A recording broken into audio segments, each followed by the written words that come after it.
प्यारे बच्चों, मैं राजेश सिंह पंवार, अध्यापक गणित, जय किसान इंटर कॉलेज रौडहाट टेरी गढ़वाल से आपके समक्ष एक नए वीडियो को लेकर आ रहा हूं। यह पहले पार्ट की वास्तविक संख्याओं पर से संबंधित है।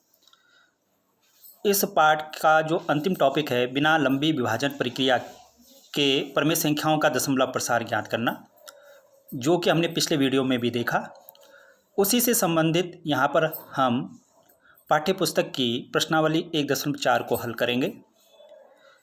इस प्रश्नावली में 3 प्रश्न हैं, प्रश्न संख्या 1, 2 और 3। यहाँ पर प्रश्न संख्या 1 और 2 को हम एक साथ हल करेंगे। प्रश्न संख्या 1 में पूछा गया है कि जो ये प्रमेय संख्याएं आपको दी गई हैं 1 से लेकर 10 तक, उनका प्रसार शांत है या अशांत। और नंबर 2 में पूछा गया है कि जो ऊपर प्रश्न संख्या 1 है, अगर उनका दशमलव प्रसार शांत है तो आपने उनका दशमलव प्रसार भी निकालना है। तो हम यहाँ पर प्रश्न संख्या 1 और 2 को एक साथ हल करेंगे। तो देखते हैं, इन प्रश्नों को हल करते हैं। अब यहाँ पर जो प्रश्नावली 1.4 है, उसका पहला प्रश्न है ये, उसका पहला खंड, पहले प्रश्न का पहला खंड क्या दिया गया है आपको? 13/3125। हर में कितना है? 3125। तो इसके पहले क्या कर लेंगे हम? अभाज्य गुणनखंड कर लेंगे। 3125 के अभाज्य गुणनखंड ये आए, ये साइड में आपको दिखाई दे रहा है कि कैसे हमने किया है। 5 गुणा 5 गुणा 5 गुणा 5। कितने बार 5 आए? 5 बार। तो हम क्या लिख लेंगे? 13/5 अब देखिए, इसका हर क्या है? 5 की घात के रूप में। तो आपको मालूम है, जब किसी प्रमेय संख्या का हर 2 की घात के रूप में या 5 की घात के रूप में या 2 की घात और 5 की घात के गुणनफल के रूप में होता है, तो उसका दशमलव प्रसार क्या होता है? शांत।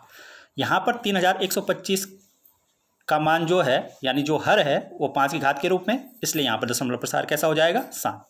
अब चूंकि यहाँ पर दशमलव प्रसार शांत है, तो आपने क्या ज्ञात करना है? इसका दशमलव प्रसार भी ज्ञात करना है। जो प्रमेय संख्या आपको दी गई है 13/3125, तो इसको क्या लिख लेंगे? अभी हमने लिखा 13/5 अब आपने क्या करना है?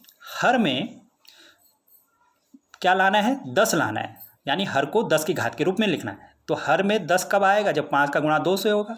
तो 5 दूनी 10, और 2 की जो घात होगी, उस 2 की घात भी आपने क्या लिखनी है? 5। अगर यहाँ पर होता 5 की घात 6, तो यहाँ पर 2 की घात क्या लिख देते आप? 6। अगर यहाँ पर होता 5 की घात 7, तो यहाँ क्या लिख देते हैं? हर में 2 की घात 7। किंतु यहाँ पर 5 की घात 5 है, तो 2 की घात क्या होगी? 5 ही होगी। उतनी ही घात लिखनी है आपने। अब चूंकि नीचे आपने 2 की घात 5 से गुणा किया, तो ऊपर भी कितने से गुणा करना पड़ेगा? 2 की घात 5 से अंश में भी गुणा करना पड़ेगा, तभी मान बराबर आएंगे। तो ये 2 की घात 5 आपने लिख दिया। तो अब ये जो नेक्स्ट जो इसका स्टेप होगा, क्या होगा? 13 गुणा 2 गुणा 2 गुणा 2 गुणा 2 गुणा 2, 5 बार आ जाएगा। अब बटा 10 की घात 5। ऊपर गुणा करेंगे तो कितना आ गया? 416। और नीचे कितना आ जाएगा? ये 5 जीरो आ जाएंगे एक के आगे। अब ऊपर कितनी संख्याएं हैं? 3। तो भाग देंगे, तो भाग देने पर क्या आ जाएगा? नीचे कितने जीरो हैं? 5 जीरो हैं। तो ऊपर 3 संख्या है, तो 2 जीरो दशमलव के बाद आगे लिख देंगे, तो कितना आ जाएगा? 0.00416। तो ये इसका दशमलव प्रसार हो गया। तो आपने क्या ज्ञात किया? पहले जो दी गई संख्या थी, दी गई प्रमेय संख्या थी, उसको ज्ञात किया कि वो उसका दशमलव प्रसार शांत है या अशांत है। अगर शांत होगा तो आपने उसका दशमलव प्रसार ज्ञात कर लिया। नेक्स्ट आगे देखते हैं, अगला वीडियो जो है यहाँ पर देखें। दूसरा जो प्रश्न है इस प्रश्नावली का, वह है 17/8 आपके पास यहाँ पर है। इसका हर कितना है? 8 है। हर 8 है, तो इसके अभाज्य गुणनखंड कर लेंगे आप। कितना आया है? 2 गुणा 2 गुणा 2, ये साइड में किया हुआ है, 2 गुणा 2 गुणा 2। तो कितना लिख देंगे हम? 17/2 की घात 3। अब देखें यहाँ पर जो हर आया, जो 8 हर था, उसको किसके रूप में लिखा आपने? 2 की घात के रूप में लिख दिया, 2 की घात 3 लिख दिया।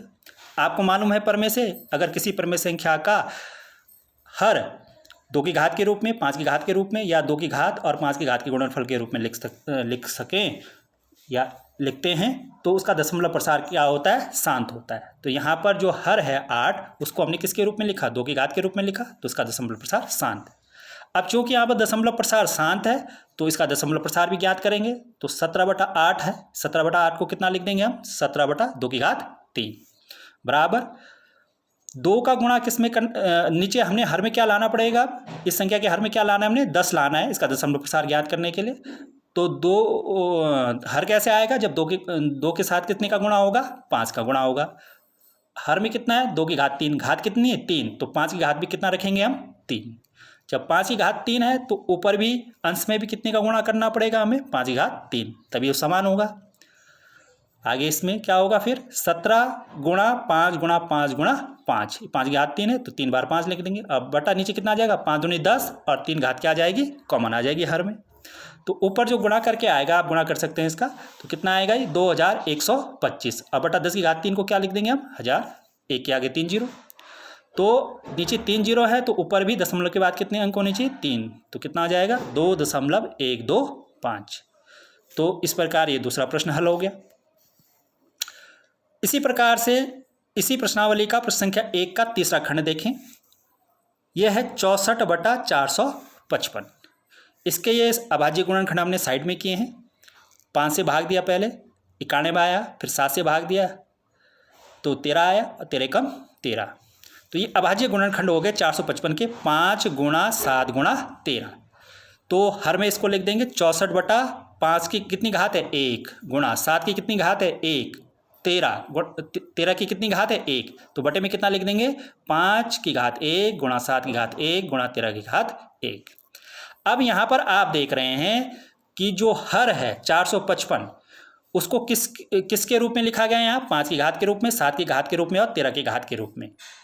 आपको हमने पिछले वीडियो में बताया था कि अगर कोई परमेय संख्या उसका हर 2 की घात के रूप में हो, 5 की घात के रूप में हो, या 2 की घात और 5 की घात के गुणनफल के रूप में हो, तभी वो संख्या, उस संख्या का दशमलव प्रसार क्या होता है, या उस परमेय संख्या का दशमलव प्रसार क्या होता है, शांत होता है। किंतु यहाँ पर क्या आ रहा है, अब हर में 2 की घात या 5 की घात या 2 की घात और 5 की घात के गुणनफल के अलावा भी अंक आ रहे हैं। क्या अंक आ रहे हैं, एक 7 आ रहा है, 7 की घात 1 आ रहा है और 13 की घात 1 आ रहा है। तो अब ये दशमलव प्रसार क्या नहीं होगा, शांत नहीं होगा, बल्कि क्या होगा, अशांत। अगर केवल 5 आ जाता, यहाँ पर 5 की घात होता, या केवल 2 की घात होता, या केवल 2 की घात और 5 का घात का गुणनफल होता, तब तो ये शांत हो जाता। किंतु यहाँ पर एक्स्ट्रा अंक कौन कौन से आ रहे हैं, 7 की घात भी आ रही है और 13 की घात भी आ रही है, तो ये शांत ना होकर क्या हो जाएगा, अशांत हो जाएगा। तो इस प्रश्नावली के ये हमने 3 प्रश्न किए इस प्रकार से, अलग अलग टाइप के। तो बाकी जो क्वेश्चंस हैं आप इस प्रश्नावली के, वो आप खुद करेंगे। प्रश्न संख्या 1 जो है, प्रश्न संख्या 1 के शेष सभी प्रश्न आपने करने हैं, और प्रश्न संख्या जो है ये 1 है, इसका 4 से लेकर 10 तक आप प्रश्न स्वयं हल करेंगे। ये आपका होमवर्क भी है, ये आपने करना है। अब इसमें आगे चलते हैं प्रश्न संख्या 3। अब प्रश्न संख्या जो 3 है, इसमें 3 खंड हैं इसमें कुछ संख्याएं आपको दी गई हैं, दशमलव संख्याएं। आपने ये ज्ञात करनी है कि ये परमेय संख्याएं हैं या नहीं।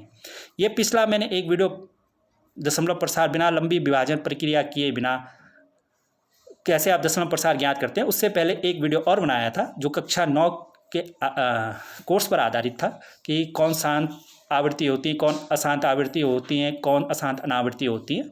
तो वहीं से उसी से संबंधित ये प्रश्न भी हैं। तो इन प्रश्नों में क्या करना है, आपने ये बताना है कि ये परमेय संख्या हैं या नहीं है, दशमलव संख्याएं जो दी गई हैं आपको। पहला प्रश्न है इसमें 43.1 2 3 4 5 6 7 8 9, यहाँ तक संख्या है। 9 के बाद संख्या आगे नहीं, उसके बाद नहीं है संख्या, है कोई संख्या नहीं है, यानी यहाँ पर संख्याएं खत्म हो गई। यानी कहने का मतलब है यहाँ पर जो संख्याएं हैं वो दशमलव के बाद क्या है, निश्चित है। दशमलव के बाद जो संख्याएं कितनी है, निश्चित है। तो जब दशमलव के बाद संख्याएं निश्चित होती हैं तो कैसा प्रसार होता है, शांत दशमलव प्रसार होता है। तो यहाँ पर कौन सा प्रसार होगा, शांत दशमलव प्रसार होगा। और जब शांत दशमलव प्रसार होता है तो वो संख्याएं कैसी होती हैं, परमेय संख्याएं होती हैं। यानी उसको किसके रूप में हम लिख सकते हैं, P/Q के रूप में हम लिख सकते हैं। तो ये पहला प्रश्न हो गया। ये पहला जो है, क्योंकि दशमलव के बाद निश्चित संख्याएं हैं तो शांत दशमलव प्रसार होगा, और जो शांत दशमलव प्रसार संख्याएं होती हैं हमेशा क्या होती हैं, परमेय संख्याएं होती हैं। पहला प्रश्न हो गया। अब देखें दूसरा प्रश्न जो है, इसका दूसरा खंड जो है 0.120, फिर 1 2 2 0, फिर 1 2 फिर 2 0, फिर 1 2 0 0 0 0 0 और सो ऑन। इस प्रकार से संख्या बढ़ रही है आपकी। तो यहाँ पर देखो जो दशमलव के बाद संख्याएं हैं उसके बाद बहुत सारे अंक आ रहे हैं, कुछ समान हैं कुछ समान नहीं, यानी अंकों या अंकों की पुनरावृत्ति नहीं हो रही है, आवृत्ति नहीं हो रही, बार बार नहीं आ रहे हैं, वो समान रूप से नहीं आ रहे हैं, असमान रूप से आ रहे हैं, अंकों की पैटर्न की पुनरावृत्ति यहाँ पर नहीं हो पा रही। तो इसका मतलब ये क्या होगा, अशांत अनावृत्ति होगा, अशांत अनावृत्ति होगा।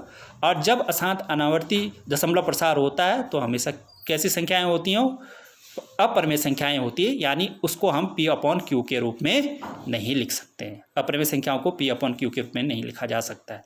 यानी ये दूसरी वाली संख्या क्या है, अपरिमेय संख्या है, इसको हम अपरिमेय संख्या है, यानी यह परिमेय संख्या के रूप में नहीं लिखी जा सकती, यानी इसे P/Q के रूप में नहीं लिख सकते।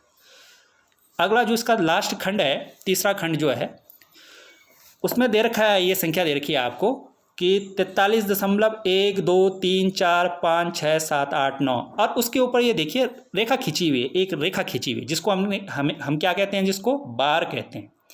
बार जो ये रेखा, जहाँ तक जितने अंकों तक ये रेखा होगी, जितनी संख्याओं के ऊपर ये रेखा होगी, यानी उन अंकों की क्या होगी, पुनरावृत्ति होगी। यहाँ पर हमने लिखा भी है 43.123456789, यहाँ तक ये अंक हैं। फिर इसके बाद क्योंकि बार है ऊपर, इसका मतलब इतने अंकों 9 तक पूरे ये बार है, तो इसका मतलब इन अंकों की फिर से पुनरावृत्ति हो रही है 9 तक। फिर इसके बाद ये 100 ऑन किया, मतलब फिर पुनरावृत्ति होगी। इस प्रकार से अनंत तक पुनरावृत्ति होती रहेगी। यानी 100 अनंत तक है संख्याएं, तो अशांत तो है ही, किंतु यहाँ पर अंकों की क्या हो रही है, पुनरावृत्ति हो रही। तो ये अशांत आवृत्ति है, और हमें ये मालूम है अशांत आवृत्ति संख्याएं हमेशा क्या होती हैं, परिमेय संख्याएं होती हैं, यानी इसको हम P/Q के रूप में लिख सकते हैं। तो ये प्रश्न संख्या 3 था का, ये 3 खंड थे, तो आप इनको हल कर सकते हैं इस प्रकार से। तो आपने इस प्रकार से देखा प्रश्न संख्या 1, 2 और 3 को किस प्रकार से हल करते हैं, प्रश्नावली 1.4 का आप इनको हल करेंगे और अन्य प्रश्नों को इसमें भी इनका अभ्यास करेंगे। नेक्स्ट वीडियो में हम अब अगले चैप्टर को देखेंगे जो पाठ संख्या 2 है। तो इस वीडियो में इतना ही। थैंक यू, धन्यवाद।